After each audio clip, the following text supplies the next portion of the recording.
রাজধানীর উত্তরা বিএনএস সেন্টারের সামনে সড়ক অবরোধ করে বিক্ষোভ করছেন এইচএসসি পরীক্ষার্থীরা। সেখানকার পরিস্থিতি জানাতে সরাসরি যুক্ত হচ্ছেন সহকর্মী সানি আহমেদ। সানি, বর্তমানে শিক্ষার্থীদের অবস্থান নিয়ে তো জানাবেন, তাদের দাবিগুলো নিয়ে বিস্তারিত জানতে চাই, সেই সাথে তাদের পরবর্তী কি কর্মসূচি রয়েছে সব মিলিয়ে জানাবেন আমাদের। শুরু করি, এখন পর্যন্ত কি কি কর্মসূচি পালন করবে এখনো তারা আমাদেরকে আনুষ্ঠানিকভাবে জানায়নি। তবে কেউ কেউ বিচ্ছিন্নভাবে বলছে যে পদত্যাগ না করা পর্যন্ত তারা এই অবস্থান কর্মসূচি করবেন।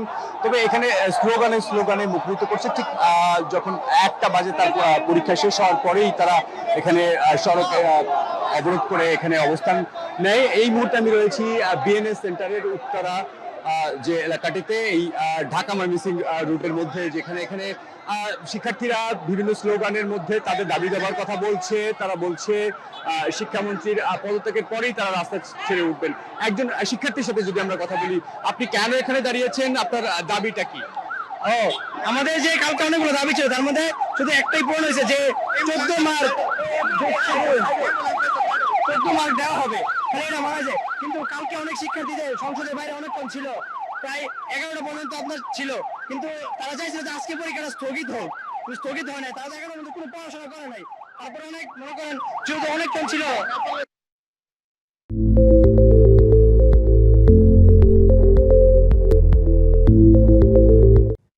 যে পড়াশোনা জায়গা না যে তাদের নেই, তার উপর আজকে এক্সাম দিচ্ছে, মানে এটাই তাদের পূরণ হয় না আর কি। তাদের আজকে এই দাবি যে আমরা মানে শিক্ষামন্ত্রী পদত্যাগ চাচ্ছি আর কি।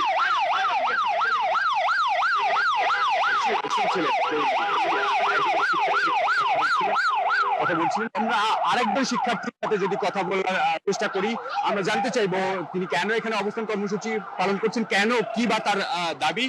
শিক্ষা ব্যবস্থা চেঞ্জ করতে চাচ্ছে, আর কিছু না। যাতে আমাদের শিক্ষার উন্নয়ন, পড়ালেখা দিয়ে শিক্ষার উন্নয়ন হয় না। আমাদের মানসিক, আমাদের লেখাপড়া, শুধু লেখাপড়া না, আমাদের কর্মদক্ষতা, আমরা এক এক দক্ষতাতে আমরা উন্নয়ন করতে পারি। শুধু পড়ালেখায় তো উন্নয়ন হয় না, পড়ালেখায় শারীরিক অনেক স্টেপ আছে, কিন্তু শুধু শিক্ষাতে 12টা 13টা এতগুলো সাবজেক্ট, ভাই কিসের প্রয়োজন? কোনো প্রয়োজন নেই এতগুলো সাবজেক্ট। ধন্যবাদ আপনাকে। শুনছেন করি বিভিন্ন শিক্ষার্থী আসলে তার মনের কথা, তার অভিব্যক্তি প্রকাশ করছিলেন।